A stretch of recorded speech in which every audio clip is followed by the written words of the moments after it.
Hello everyone, welcome back to our channel. अनि फेरि पनि आज अर्को नयाँ भिडियोको साथमा म उपस्थित भइसकेको छु तपाईँहरूकै रबिना। आज चाहिँ म के सब्जेक्ट लिएर आएको छु, के टपिकमा चाहिँ कुरा गर्न लागेको छु भनेर तपाईँहरू थाहा पाइसक्नु भएको छ। आज चाहिँ म के टपिकमा कुरा गर्दैछु भने अहिले धेरै समय भइसक्यो होइन, सामाजिक सञ्जालमा चाहिँ एकदमै नराम्रो तरिकाले कमेन्टहरू प्रस्तुत गर्ने होइन, अब मान्छेहरूलाई गिराउन खोज्ने, तल झार्न खोज्ने, नराम्रै बनाउन खोज्ने, नराम्रै हो यो हो नै नराम्रो भन्ने टाइपको कमेन्टहरू गर्ने होइन, यस्ता मान्छेहरूको चाहिँ म आज कुरा गर्नेछु। जुन कि हाम्रो अहिले बेबी नगर्छु त एकदमै यसलाई तल एकदमै चल्नु भएको चर्चित सिङ्गर मोडलहरूलाई चाहिँ अहिले एकदमै नराम्रो भइरहेको छ होइन। उनीहरूले आफै जानेर गरेको होइन, उनीहरूलाई इमोसनल ब्ल्याकमेल गराएर त्यो स्थितिसम्म पुर्याएर पनि अब फेरि पनि उनीहरूलाई नै नराम्रो भन्नुपर्ने अवस्था चाहिँ किन आयो के साथीहरू होइन। उनीहरू नराम्रो होइन नि त, उनीहरूलाई पनि त इमोसनल ब्ल्याकमेल गरेर यो स्थितिमा पुर्याएको हो नि त होइन। आफैले अब हो एउटा कोही मान्छे प्रेममा पर्छ भने उसले हरेक थोक चाहिँ जो प्रेममा परिएको मान्छेलाई सोध्छ नि त। अनि मान्छे आफ्नो छोरा छोरी छ, घरमा बुढी छ, आफ्नो पनि त छोरी छ नि, भोलि त्यही छोरीको त्यो अवस्था आउला भनेर त सोच्न सक्दैन त्यो मान्छेहरूले। यति नराम्रो कमेन्ट गर्नुपर्छ, गिराउनुपर्छ, तर माथि चढेको देख्न सकिँदैन, मान्छे अगाडि बढेको देख्नलाई गाह्रो परेको तिनीहरूलाई। के भन्ने साथीहरू, म त त्यो हेर्दा पनि म छक्क पर्छु।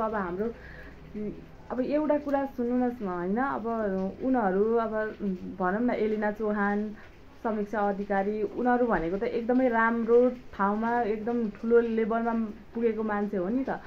उनीहरूले बोल्न सक्यो, ठिक छ, उनीहरू बोल्न सक्छन्, उसको बुवा मम्मी एकदमै बुझ्ने हुनुहुन्छ होइन, र पनि त यस्तो कमेन्ट आइरहेको छ, उनीहरूले खेपिरहेछ, भोगिरहेछ, सहिरहेछ, बोली पनि रहेछ होइन। त्यही ठाउँमा कुनै नर्मल मान्छेको, कुनै नबुझ्ने घर परिवारको छोरी परेको भए के हुन्थ्यो तपाईँहरू सोच्नु त। त्यही होइन साथीहरू, एउटै हुन्छ के अब कुरा यहाँ। त्यस्तो जो चाहिँ अब अलिकति नर्मल फ्यामिली अनि अलि अनएजुकेटेड बुवा मम्मी हुनुहुन्छ भने तिनीहरूको परिवारमा के बित्छ होला साथीहरू।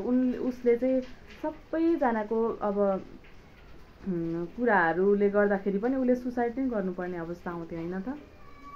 कि छोरी मान्छे बाँच्नै नपाउने हो, हिँड्नै नपाउने हो, बोल्नै नपाउने हो, रमाउनै नपाउने हो भन्ने हुन्छ र।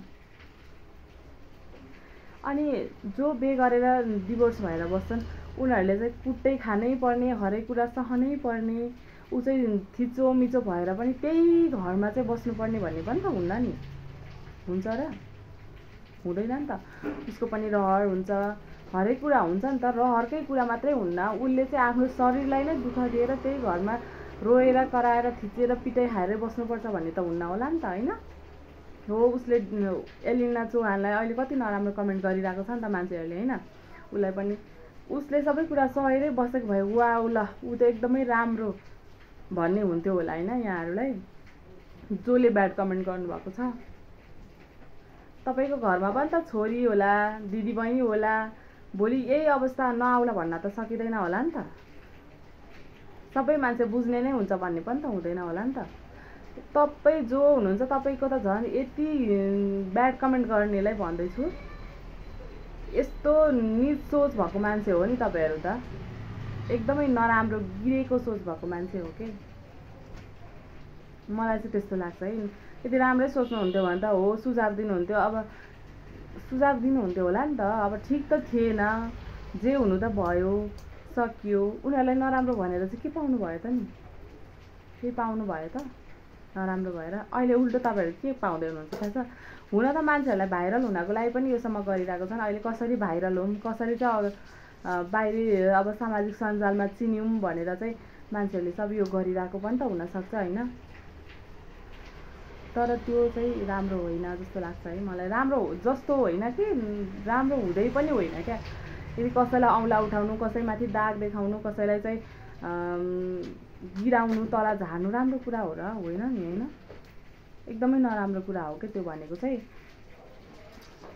अब यस्तै हो साथीहरू होइन। म त के भन्ने क्या, म त छक्क लाग्छ क्या यो कमेन्टहरू देख्दाखेरि नि। यसो हेऱ्यो है, अनेक भनेको छ, यति नराम्रो नराम्रो भनेको छ। त्यो अब भनौँ न, अब यस्तो नराम्रो सुनेला त्यो कुराहरू सुन्दाखेरि होइन।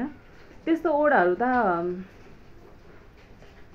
आफ्नै दिदी बहिनी आमा पनि त त्यही नै त होला नि, होइन? त्यही त होला नि जसले नराम्रो भन्नुभएको छ है उहाँहरूलाई भनेको। अनि अब उहाँहरू यस्तो बोल्न सक्ने हिम्मतिलो आँटिलो हुनुहुन्छ होइन। उहाँहरूलाई पनि त गाह्रो हुन्छ नि त यो सबै कुराहरू सुन्दाखेरि। अब उनीहरूलाई भोग्न गाह्रो भयो, सहन गाह्रो भयो, छुट्टिनु भयो, निस्किनु भयो जुन ठाउँमा चाहिँ गाह्रो भएको थियो उहाँलाई होइन। उहाँ आफूले म एक्लै गर्न सक्छु, लड्न सक्छु, म यो सहनु भन्दा म एक्लै गर्न सक्छु भनेर त आँटेर त निस्किनु भएको हो नि। हजुरहरूलाई प्रब्लम के त्यसमा प्रब्लम भयो? तपाईँले गरेर काम गरेर खाना दिनु परेको छ, तपाईँले हिँडाउन जहाँ जानुपर्ने त्यहाँ लगिदिनु परेको छ, छैन नि त। ऊ आफैले गरेको छ, एक्लै डटेर अगाडि बढिरहेको छ, लडेर अगाडि बढिरहेको छ, सहेर अगाडि बढिरहेको छ कि। यतिसम्म पनि नभन्नु के साथीहरू, मन हो होइन। सधैँभरि स्ट्रङै भइन्छ भन्ने पनि हुँदैन। कहिलेकाहीँ त त्यो मन पनि टुट्न सक्छ के। त्यही मन टुटेर नराम्रो बाटो पनि त रोज्न सकिन्छ नि, होइन? अनि तपाईँहरू भन्नुहुन्छ अहिले गाली गर्नुहुन्छ होइन। अनि भोलि त्यही कुरा अब केही नराम्रो भइहाल्यो गरिहाल्यो भने पनि अनि बिचरा राम्रो त राम्रै थियो, एउटा त मिस्टेक गरेको थियो, मर्यो कठै बिचरा भन्ने फेरि त्यही मुख हो कि, त्यही मुख हो। कस्तो खालको होला है, म त छक्क पर्छु। त्यही ठाउँमा अरू केटी भइदिएको भए त सुसाइड त गर्ने हो नि, होइन? अरू के चाहिँ उपाय छ र? बाउले कचकच गर्ने, आमाले कचकच गर्ने, समाजले कचकच गर्ने, अनि त्यही होइन घाँटीमा पासो लायो गयो। त्यति भएपछि त ढुक्क आनन्द, कसैलाई टेन्सनै भएन। अनेक गरेकी थिएँ मरी भन्थे कसैले बिचरा। अब जे हुनु त भएको थियो, बाँचेको भए पनि हुन्थ्यो भन्ने पनि हुन्छ नि। सबै नराम्रै हुन्छन् भन्ने पनि त हुन्न नि त, हुन्छ र हुँदैन नि त। कोही त राम्रा छ नि त। अब त्यही हो साथीहरू, कसैले नराम्रो नभनौँ, आफू राम्रो बनाऊ, अरूलाई नराम्रो नभनौँ, त्यही हो होइन। सबैको आफ्नो आफ्नो बाध्यता हुन्छ। त्यही भएर अब आफ्नो लागि आफूले सोच्नुपर्छ होइन। दुनियाँको लागि सोच्ने कामै छैन क्या, आफ्नो लागि सोच्नुहोस्। किन नराम्रो भन्नु पर्यो कि तपाईँहरूलाई?